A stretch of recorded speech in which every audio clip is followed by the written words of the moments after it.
100% get found out again in this competition because they'll come up against organized teams that will know exactly how to hurt them. The sort of the blueprint of how to hurt Barcelona, it's out there. I mean, you've got to be blind to not see it at this point. And so, for sure, that's an Achilles heel. You have to hit them on the counter. You have to be brave with the way you play, break the first line of pressure. Ball goes wide, ball goes behind them. That's how you hurt them. Now, how do you stop Yamal and Rafinha and Lewandowski? That I don't have the answer for. Was this, Nigel, where they really announced themselves in the competition, made the rest of the clubs in the Champions League a bit worried? I would have to say so. I looked at this fixture and I look at both styles of plays and both teams coming into it, and I said that this could be a potential upset, and I actually favoured Newcastle to go through, and I think Newcastle did well 45 minutes in this second leg, but you need to do it for 90-plus minutes, and then the golfing class just moments of it. But Barcelona showed why they are Barcelona. When you talk about the quality of the players they have, and especially from the final third aspect of things, Lewandowski, Rafinha, Lamine Yamal, and the strength of character that young man has to make a mistake, to put Newcastle back in the game with a back heel that gives possession away, Newcastle score, but then to just believe in yourself and the confidence and arrogance that he has to go and make those passes and create opportunity. It's just great to see. And I think Barcelona winning this game today was a big statement. I think you work all week on a defensive perspective of football, and you have your shape, and you have different moments in the game of how you're going to set up. And Newcastle, and the one with the Trippier pull from the back, Newcastle are in a decent shape there. They're okay. They have the midfielders at home. They have their four at the back. Lewis Hall is actually okay. He's not in a terrible position. The Yamal ball unwinds the whole thing. Yep. It unwinds the whole shape. It unwinds everything they worked for. And that, to me, encompasses what Barcelona's about. With one ball, with one moment from one individual, they can put you in a world of problems. Trippier's probably in a good position at the start of that play. Lewis Hall is in a good position at the start of the play. And the one vision, ball, timing, boom, boom, boom, boom. The whole thing's unwinded. Malik Chow obviously had a very poor performance over two legs. He creates the penalty. He's all over the place on some of these goals. But that's credit to Barcelona. They put you in positions where you're okay. Malik Chow sees the runner. He's okay. And then all of a sudden, within a flash, there's so much danger. There's so many runners. There's so much good timing. There's so much good quality with the ball around the corner. And they go ping, ping. And all of a sudden, you're like, uh-oh, I thought I was okay. And you're not. Yeah. You're not okay. No other team can do that as well as Barcelona does. It felt like Newcastle, all the players were just walking a tightrope, and the minute Barca got in behind, they were gone. It's like you feel like you're okay, and then all of a sudden it's like, boom, boom, you're not okay. It's the emotional response as well, to Nigel's point. In that big occasion, big moment, they get the penalty just before half-time. You can imagine the Newcastle players going in going, oh, we feel hard done by. Right, Barca players go, right, hey, kill him now. Now we kill him. We keep the ball. Spaces are opened up. Keep doing what we do, just to another level. And I think emotionally, they handled that situation so much better than Newcastle. Probably through history and experience of being in this competition a lot more than Newcastle. But the runners, the way that they played, again, we talked to Lamine Yamal, obviously, Rafinha, obviously.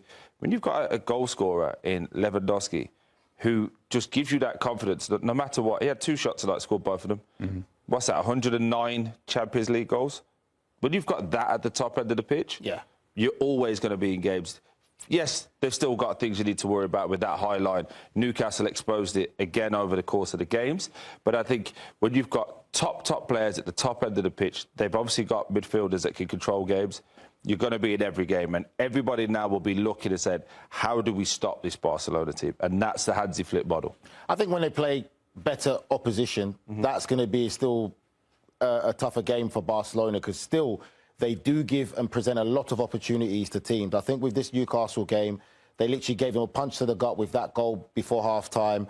And then also, let's be honest about that, Trippier should have been sent off. But the rules of the game, he should have been sent off there. Denial of a clear goal-scoring opportunity there. That shouldn't have been a yellow card. The referee was generous to give him a yellow. Well, Christina came on at half-time and said he a man down. But I just think that the golfing class and quality. Oh, I did, yeah. Just quick question, though, right? You say you're talking to, like, you know, whoever they play in the later rounds, the bigger, better teams, whoever you want to put. What they now do, though, they force you to worry about them. Yes, they expose at the back. Yes, you can play that, but you can't send your right back going now because Rafinha's there. You can't send your left back now because Lamine Yamal's there. If you want to leave yourself 1v1 like Newcastle had to when they started going, no problem. We'll do 1-2 quick passes and we're in on the third man run. you can't, doesn't matter what team you're playing against, Barcelona force you to go, how do we stop them? And we can see that with Rafinha. We've got a few clips here. I mean, remember, he could have had a hat-trick because he was going to take the penalty. He gave the ball to Yamal. It was a wonderful performance from Rafinha, and he just kept getting in behind this Newcastle defence. About big nights, like Grella says as well, and the big nights and big moments, the top-class players show up, and he showed up today big time. 44 touches of the ball, 2 goals, 2 assists. 5th time he scored a brace in Champions League games. Looking ahead, and the other teams focusing on what Barcelona produced in this game, how do you stop Rafinha? How are the other teams going to try and stop this really, free-flowing, fast-attacking football? Good luck. Good luck. That's it, isn't it? It's good luck. You're going to have luck on your side. You're going to have to try and hit this Barcelona team with that high line, as we spoke about. But you have to stop all 3 of them every time. They only need one chance. He had 44 touches, 2 goals and 2 assists. That's frightening. That's frightening. Discipline, I would say. You've got to be disciplined in the defensive approach. And let's be real, like I said, we gave Newcastle a puncher's chance, but there'll be other teams that they'll be facing that will probably be better defensively organised, better defenders than Newcastle had today in Chow. And I think it's also the fullback situation. So I think you do have a chance because we've seen teams do it before. I agree. But when you're defensively sound, you take away from your own attacking. Not necessarily, because now the teams that are left in it, you look at the attacking options for some of these teams. For instance, like a Paris Saint-Germain, we saw them with the same breakdown that you guys did of how they broke down this Barcelona side before, again, with the balls in behind, whipping it around. So I think for Barcelona, great to watch, brilliant, but there's only plan A. There's only plan A. With better quality players, better defenders who will be better organised, and you've still got the attacking weapons, which all these teams left in the next round do have attacking weapons, have pace up top, who can cause problems. You can still get this Barcelona side. They're a pleasure to watch, but I still feel they can be beaten.